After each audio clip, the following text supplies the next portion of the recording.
And I just love watching her play. Yeah, when you talk about DiPolito's favorites too, she's got a big thank you for Kerry Scroop in recruiting the first baseman. Absolutely, Scroop did a great job recruiting this team, and the freshmen are really have really been shining bright the past couple of days. Fountain takes a strike.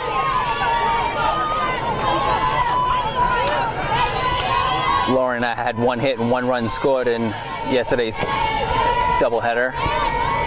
Drove her a run in the first game. Fountain takes another strike there. Hey, you know how I know she drove a run in the first game? How's that? We got shut out in the second game. True story. Only 2 games to remember. Soft liner fielded by the Judges' second baseman for the final out of the inning. Sal Regina goes down 1-2-3 in the frame. No runs, no hits, no errors, and nobody left in the bottom of the second. Brandeis will be coming to bat in the top of the third with a 4-0 lead. We'll be back after a short break.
Back at the NTC Complex, Field 3 in Claremont, Florida, home of the Dot Richardson Spring Games. Sal Regina and Brandeis are in the top of the third inning.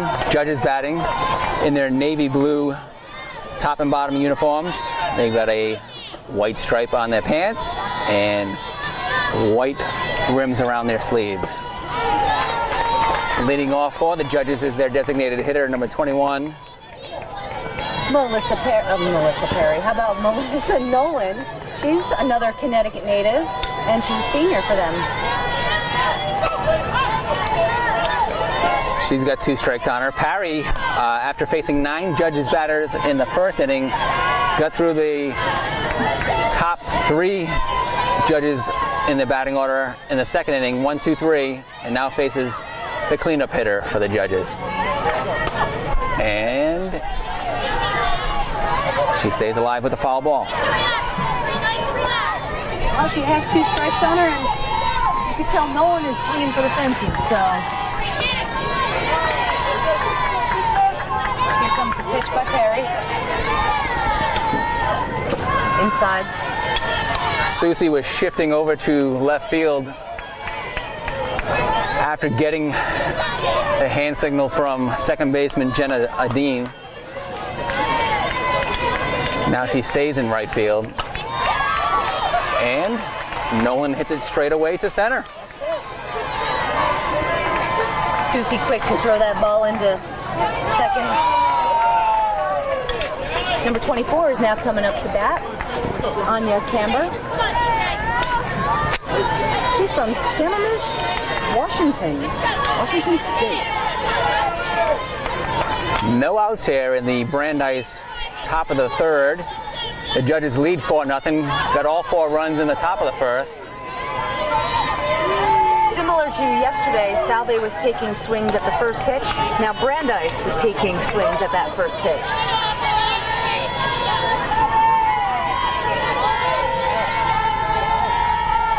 Perry ready to pitch. Here it comes. Strike.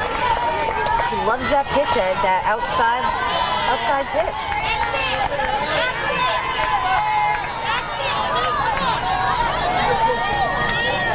Nolan on first, getting ready to run. Hot shot past Cara O'Reilly at third base. Nelson goes into foul territory to retrieve it. Nolan rounds third, and she's going to score sliding.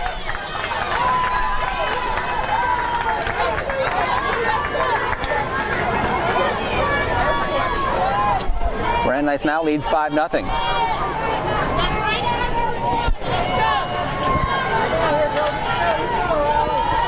Canberra with the double and the RBI. Madison Sullivan, number 10, is up to bat. Trying to bring home Canberra at second.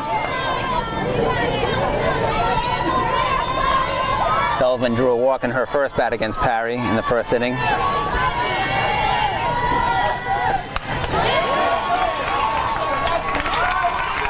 Parry, this is her second game of her Salve career taking the mound. And I think we forget that sometimes, you know? But it's her second time out there in a collegiate uniform as a pitcher. In the pitcher circle, yeah. And how huge was she yesterday? 12 strikeouts, only issued one walk.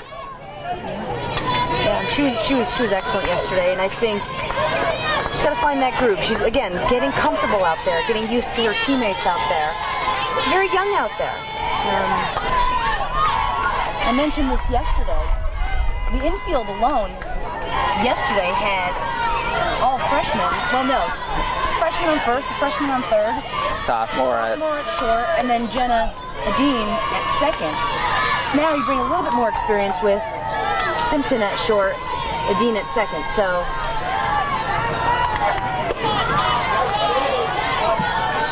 DiPolito is shifting and moving. And Parry did not get that inside call that was called against Benoit in a first inning at bat.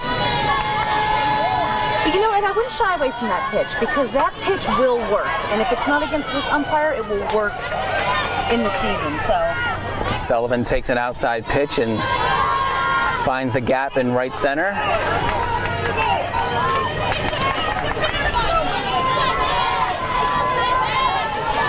Fielded by Katie Napier.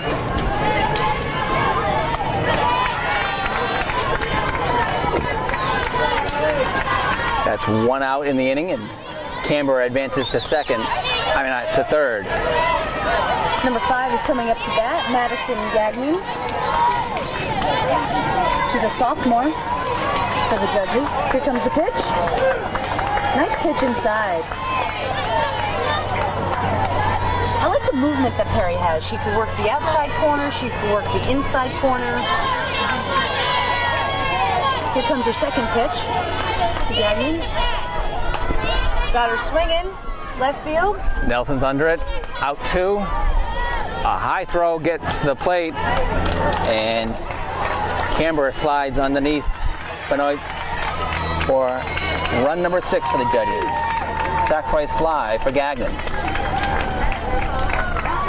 Nelson did a nice job getting that ball in. A little high, but yeah, if she can get that throw down, she has a better chance at getting the runner. Now batting is Madison Hunter, number 7. She's a freshman for the judges.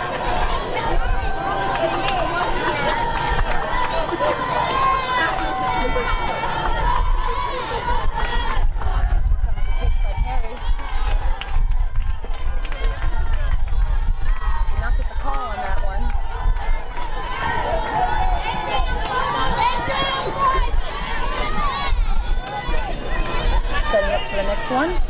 Here's the pitch.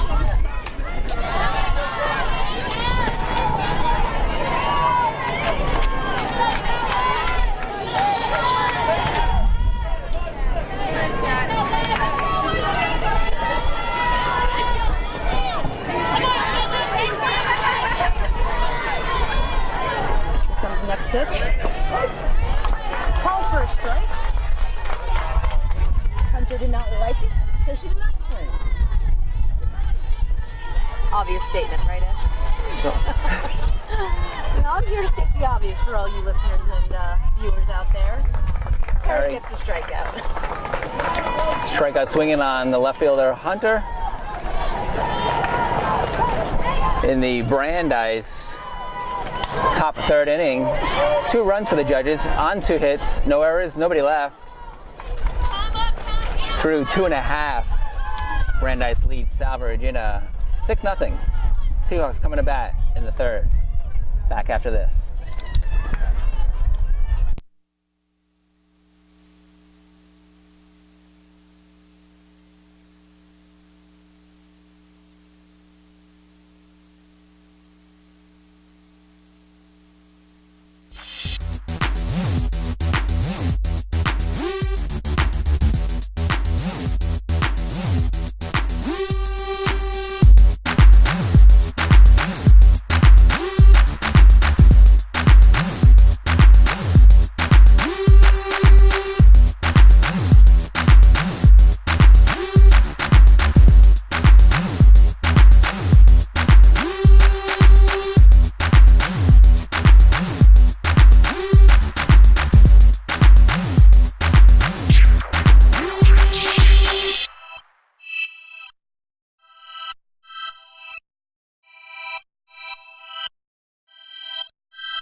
We're back here in Clermont, Florida with the Seahawks Judges softball game.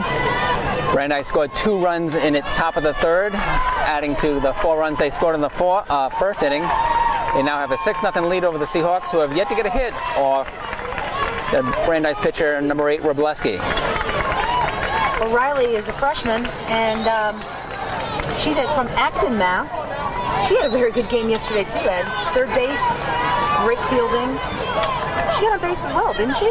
Solid on the field. She was hitless in 8 at-bats, but had an RBI on a ground out. She steps into the batter's box now. Taking the pitch, inside for a ball. Leaves it low and inside.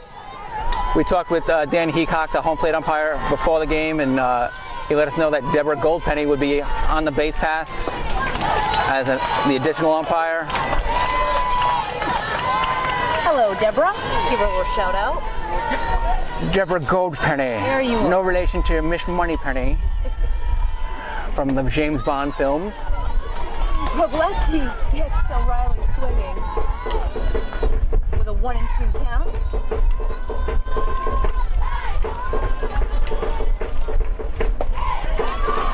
Got her on the high outside pitch, strikeout for Robleski.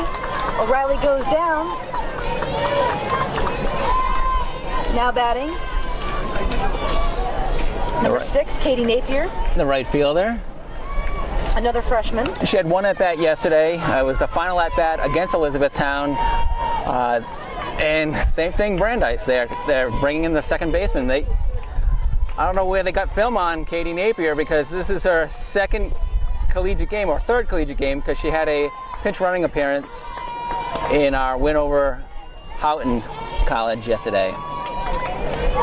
But this is her second collegiate at-bat, and both times the second and shortstop have moved in for that potential slap hit. Well, you can see how she sets up at the batter's box. You could tell that slap is coming, so that second baseman is ready. And she quickly has a favorable hitting count with 3-0. Yeah, Robleski hasn't been able to find the target against Napier. And Salve really needs to get something going here in this inning if they really want to get into this game. 4-pitch walk for Napier. She takes first base. And that's exactly what Salve needed. Brings us to the top of the order with Lexi Susi. Once again, another freshman. So we have 3 freshmen in a row here. Napier is the second Seahawk to reach base this game. Susie was the first. She reached on a second base error to lead off the Salve first inning. Susie takes the strike. You know, how hot do you think it is right now, Ed? I'm very comfortable, but I imagine it's somewhere between 75 and 80. I am looking at our fantastic assistant coach, Sarah Ramsey. She has I think a wool cap on and a long sleeve warm-up jersey. I'm not sure what's going on down there, if the weather is significantly colder. I think she's preparing for back home. She's, in her mind, New England never leaves your mind. she's already there. In the air in the infield, shortstop underneath it, makes the put out. Napier stays at first. So with 2 down, we have shortstop, senior Marissa Simpson, stepping into the batter's box. Simpson's sacrifice bunt attempt in the first inning with Susie on first was popped up to the third baseman, so unsuccessful. Yesterday, Marissa was 2 for 5, earned a couple of base on balls. Swings at the first pitch. Caught. That ball gets lifted to the left side, and Brandeis shortstop makes her second play of the inning, retiring the side. Anya Kember. So for the Seahawks in their third inning, no runs on no hits, no errors, 1 left on base. We'll be back for the top of the 4th inning with Brandeis batting after this.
We return live to Clermont, Florida, and the Salve Virginia University softball team playing the Brandeis University softball team. Both teams from New England, both enjoying the sunshine of Florida. And Kelly Scaffarello, if I say 912 to you, what does that mean? 912. Area code? Which location area code? Oh, wow. You know? Well, I'll stop you there because 912 in this instance means the batters that Parry is scheduled to face for the Brandeis lineup. Of course. Number 9 hitter is their leadoff hitter for the top of the 4th inning, second baseman McWilliams. Yep, she's a senior. Billerica, Mass. Attempted bunt. Fouls it off. McWilliams flew out to Susie to end the first inning after Brandeis had scored 4 runs. Now that you mentioned the 912, I have You know the area code? 8675309 song stuck in my head. Oh, Jenny, I wonder if you dial 912 in that number, you'll get Jenny. Well, Jenna Adine just made the put out on McWilliams for the first out of the inning. Huh? That's amazing. What a team we are, Ed. What a team. Well, number 31 steps up to bat. Leadoff hitter Genovese. Again, from North Haven, Connecticut. Hopefully she'll give you more time to talk about what is the nickname of the North Haven? We are the home of the Indians. Maroon and white. but we're right outside of New Haven, Connecticut, which is the home to Yale University, and pizza. And Great pizza. Great pizza. I've been there. Best pizza. Pepe's. Pepe's. I'm a Sally's fan myself. You know what? I'm not sure, but my best friend Ted Malley went to Salve, and I'm sure of that. Class of '87. And one of his classmates, when I visited him at the Newport campus back in the 80s, was Tony Pepe. And I believe his family runs that pizza place. Oh, Pepe's Pizza is the greatest. And if it opens at 5, Genovese hits back to Perry. Perry fields it for the out to Fountain. The best thing about it is if it opens at 5 o'clock, there's a line waiting at like 4.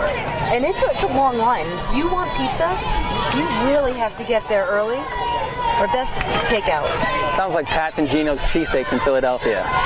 Just what the document ordered. We just said hello to Rusty Egan from WPI, the sports information director for the Engineers. He's in town covering their softball team, and we'll be seeing the Engineers on Tuesday morning at 9 a.m. Looking forward to that game. Now I want pizza, Ed. It is lunchtime on Sunday, March 9. Now in the batter's box for the judges, now as I transition back to the actual game, we have Danielle Novotny from Milford, New Jersey. We've got 2 outs in the frame. Parry's hoping for her second 1-2-3 of the day. Novotny is a sophomore, so she's got a little bit of experience for the judges. Here comes the pitch by Perry. She gets her looking. Great pitch. Well done. A 1-2-3 inning for Parry. She retires the judges in order in the 4th. Brandeis still leads 6-0 after 3.5. We'll be back after this.